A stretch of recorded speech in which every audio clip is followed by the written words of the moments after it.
Hello everyone, I am Anuj. I am preparing for banking exam. Let's do it together. तो आज S B I P O का मेरा exam था और exam analysis video है। मेरा फोर्थ शिफ्ट था 8 मार्च 2025 को। और इंग्लिश से स्टार्ट हुआ था, इंग्लिश, मैथ और रीजनिंग। ठीक है। और मैथ में मैं मतलब कम कर पाया हूँ। इंग्लिश में मैंने 30 क्वेश्चंस करे हैं।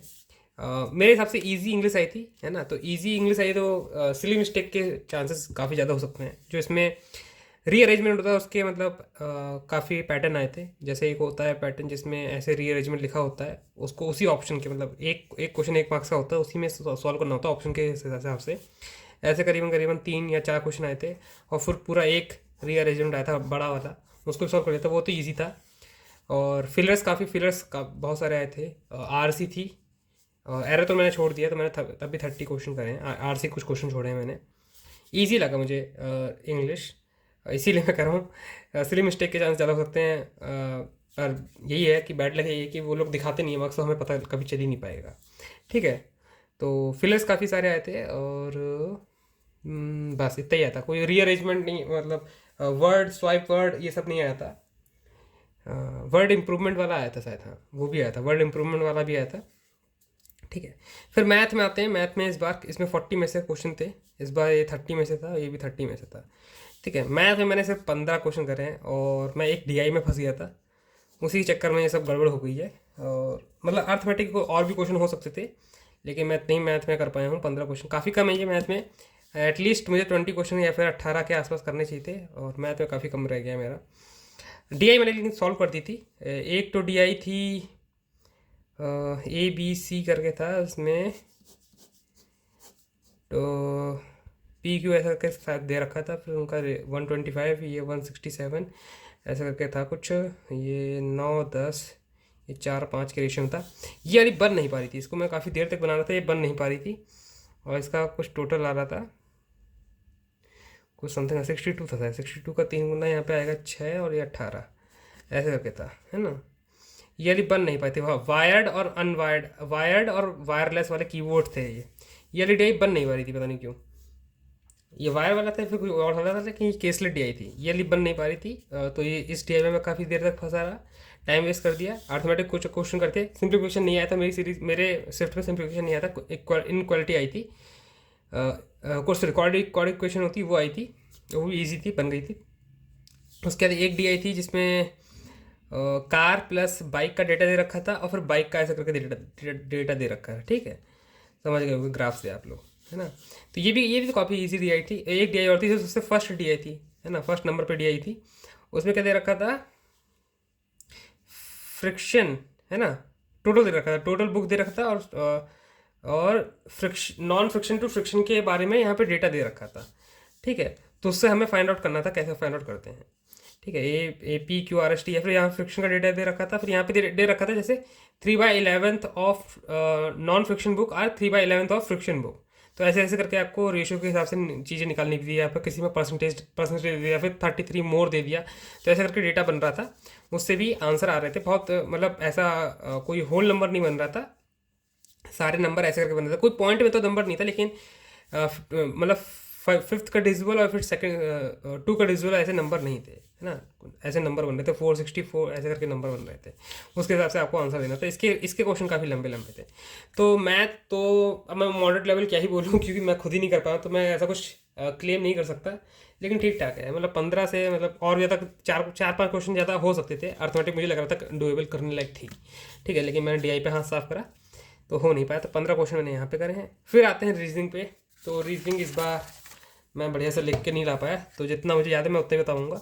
इस वाली पजल में काफ़ी देर तक फंसा रहा। बस ये 9 लोग बैठे थे ऊपर से लेकर नीचे तक। इसमें कम से कम 4 पॉसिबिलिटी बन रही थी, है ना। 2 बार फंसा मैं, है ना, 2 बार बनाया फंसा, फिर मैंने इसको स्किप कर दिया। स्किप करना आपको हमेशा आना चाहिए, क्योंकि मैंने जब इसको स्किप करने का बाद बनाया तो तुरंत बन गई थी ये।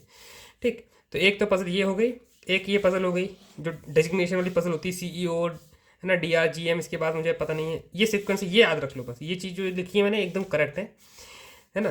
एक तो ये पजल हो गई, एक ये पजल होगी मंडे ट्यूसडे वेडनेसडे वाली। इसमें कुछ प्लेसेस के नाम दे रखे थे और कुछ लोग जा रहे हैं। तो सीक्वेंस देख लो, बाकी नाम वाम देखो, मुझे इतना पता नहीं। ये वाला पेरिस था, यहाँ पे ओ है। PMJNKLO, ठीक है, जूम करके देख लेना आप। तो एक ये पजल है, एक ये पजल है, एक ये पजल है, एक ये पजल थी, सबसे लास्ट पजल थी ये। 4 लोग बैठे थे, ये भी 2 पॉसिबिलिटी में बन गई थी। इसमें लोगों को अलग अलग चीज़ें याद हैं, जैसे U W, ये X है, ये Z है, ये T है, ये Y है, V है, ये S है, ठीक है। और Z को पता नहीं Y से कुछ पसंद था, ऐसे करके कुछ था। V, ये G और H है। अब गोस्ट और गोस्ट राइटर, GW होगा यहाँ पे, गोस्ट राइटर है ना। ये गोस्ट राइटर है, ये कॉपी राइटर है, ऐसे करके चीज़ें दे रखी थी। ये एकेडमिक है, ये नॉवलिस्ट है, मे बी नॉवलिस्ट है, मुझे चीज़ें याद नहीं, लेकिन ये सिक्वेंस हमें सही है। SUVY TTZXW, ये सिक्वेंस सही है एकदम, ये सिक्वेंस देख लेना आप, ठीक है। W कॉपी राइटर, ये भी सही है। ये बायोलॉजिस्ट, जो मैंने देखा रखा है वो तो सही ही है, मेरे हिसाब से सही है। मतलब फिर से बता देता हूँ, मेरे हिसाब से सही है, मेरे अकॉर्डिंग। ये मत कहना कि यार आपका सर क्या, मेरा मेरा भी सही है, आपका भी सही हो सकता है, ऐसा मैं कहता नहीं हूँ कुछ, ठीक है, लेकिन मेरा मतलब रीजनिंग काफ़ी सही जाता है, मैं इसलिए थोड़ा सा कॉन्फिडेंस रहता हूँ इसमें। एक ये पजल आई थी, इसमें कुछ 8 लोग बैठे थे ऊपर नीचे, मतलब साउथ नॉर्थ साउथ देख रहे थे, तो उसकी उसकी ये सीक्वेंस बन रहा था। एस नीचे है, ए भी नीचे है, क्यू तक है, फिर इसका मैं नोट करना, मतलब नोट करना मुझसे रह गया है, लेकिन ये सीक्वेंस CRPDBQAS, ये सीक्वेंस एकदम सही है, ठीक है। बाकी सिलॉक्स आए थे इसमें, और एक इनक्वालिटीज़ आई थी, वो भी कर दिया मैंने। इसमें मैंने कुल 28 क्वेश्चन करे हैं, 2 क्वेश्चन छोड़ दिए। वही एक नंबर था जिसमें 1 माइनस करना था, जो 6 से ग्रेटर नंबर है, या फिर 6 से स्मॉलर नंबर है, उसमें 1 माइनस करना था, और 5 से ग्रेटर वाले में, सॉरी 6 से कम वाले में 1 प्लस करना था, और 5 से ग्रेटर वाले में 1 माइनस करना था। फिर जो नया सीक्वेंस होता उसमें ऑड डिजिट जितने थे उन सबका प्लस सम बताना था। मेरा सम हमेशा 20 ही आ रहा था, पता नहीं क्यों आ रहा था 20।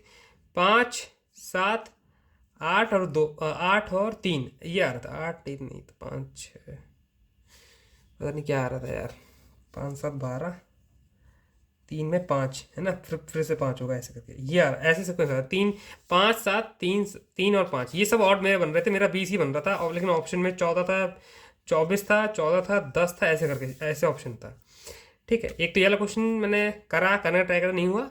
और एक क्वेश्चन और था जिसमें अल्फ़ाबेट दे रखे थे, उसको फॉरवर्ड और बैकवर्ड काउंट करना था, वो भी नहीं हुआ, मतलब टाइम नहीं बचा मेरे पास।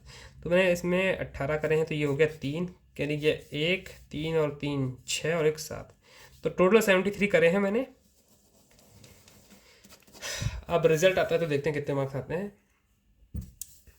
इस बार मैं कट ऑफ को कुछ कह नहीं सकता, क्योंकि 600 ही वैकेंसी हैं सिर्फ इसमें, और पेपर पैटर्न भी चेंज कर दिया गया है।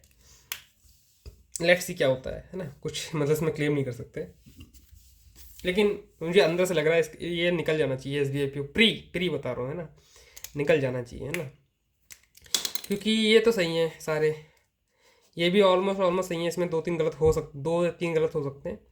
इसमें मैं अगर पकड़ के चलूँ 8 गलत पकड़ लूँ तो 22 मार्क्स यहाँ पे। इसे तो सही है 15, तो 7 और 37 हो गए। 50 या 55 60 मेरे हिसाब से कट ऑफ जाना चाहिए, 23 आना चाहिए यहाँ पे, जो कि आ सकते हैं, है ना, 60 लाने के लिए। लेट्स सी क्या होता है ना। तो वीडियो को यहीं एंड करते हैं।